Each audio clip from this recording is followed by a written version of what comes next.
Throughout the history of humanity, agriculture has been a key area of the world economy that through development has contributed to the development of the world economy and has continued to be one of the world's main sectors, and that is no different in New Zealand. And as climate change and the fast growth of the global population has increased, the need for increased agricultural production has only increased while minimizing the environmental impact.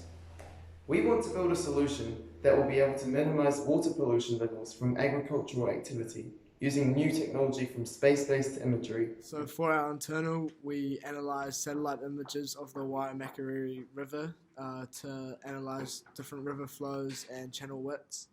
Our idea combats water pollution, including rising levels of turbidity and damages made to the river beds by irrigation within the Canterbury braided rivers. So what students did was they defined an area of the river and saved that area on their file. They then counted the pixels that showed water and recorded that information. And then what they did is took the number of pixels and compared it to the flow rate. So what we've got here is a set of data that shows flow rates.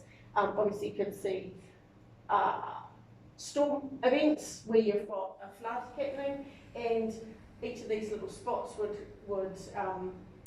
coincide with the date that the image was taken on. Dr. Taylor's satellite-based river flow project has been a great asset in terms of bringing many different rounds of the New Zealand curriculum together in our programs up here at the Boyle. The students come up and not only learn river crossing with our instructors, but they do learn the physics of the river flow. They learn how to take a cross-section of the river, calculate the cubic flow, and they can take this back to school and using the satellite technology create some additional learning with that. What we found ourselves using this really for in a teaching sort of sphere is understanding how you can get something as complicated as the raw data here in yellow, the flow rates for the WIMAC measured with remote sensing.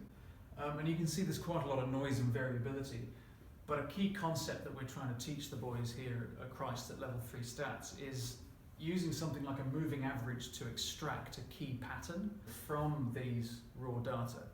And we use it with a technique called moving means. And of course we can link this back to the fact that these data are coming from a satellite, but they're talking about something that's literally just up the road, so it keeps it real for them. So when you have all of this, we're not just throwing away the fine details, because the next step in the analysis is to extract what we would call the seasonal component moving average. When we take those away from the raw data, we're left with something that fluctuates around zero. The boys can see that now what we've actually got here is something that we could call fluctuations or changes in response to things that aren't part of the overall trend. It's just due to the fact that we worked on this as part of the aerospace competition and as our own economics project, we ended up working on this in an attempt to turn it into a functioning social enterprise.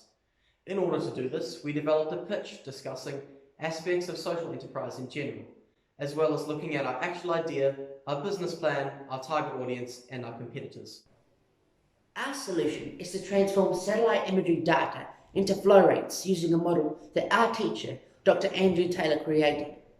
We're using imagery data from Sentinel-2A and 2B satellites.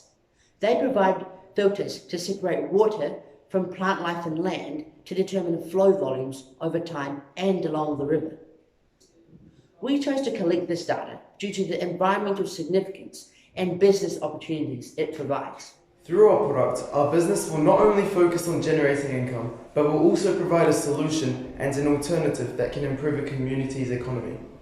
We hope that through the collection of satellite data, we will be able to provide ECAN and various other enterprises with guidance as to locations in our rivers with major accumulation of silt.